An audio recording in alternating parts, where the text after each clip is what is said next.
ঠাকুর তুমি দেখো, যেন পাশ করতে পারে, যেন আমার মুখটা রাখতে পারে। একটু তুমি দেখো ঠাকুর, তুমি একটু দেখো।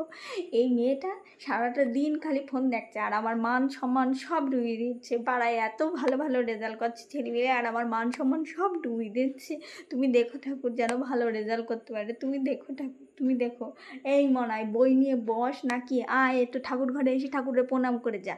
মনাই, পাশের বাড়ির মেয়েটাকে দেখ, উচ্চ মাধ্যমিকে কত ভালো রেজাল্ট করেছে, 95% পেয়েছে। আর তুই তুই তুই কি করেছিলি মনে আছে তোর? পড়াশুনোর তো নাম নেই, সারাদিন ধরে খালি ফোন দেখছে তা ফোন দেখছে, ফোন দেখছে তা ফোন দেখছে। এত বলি সারাদিন ধরে, একটু লজ্জা শরম ভয়ভীত কিচ্ছু নেই বুকের মধ্যে।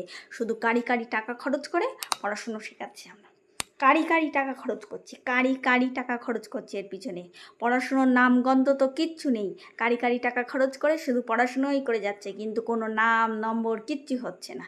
সারাদিন খালি ভূতের মতো ফোনই দেখে যাচ্ছে, ফোন দেখছে তা দেখছে, দেখছে তা দেখছে। ফোন ছাড়া মোটে 1 সেকেন্ড থাকা যাচ্ছে না, 24টা ঘন্টা ফোন দেখে যাচ্ছে।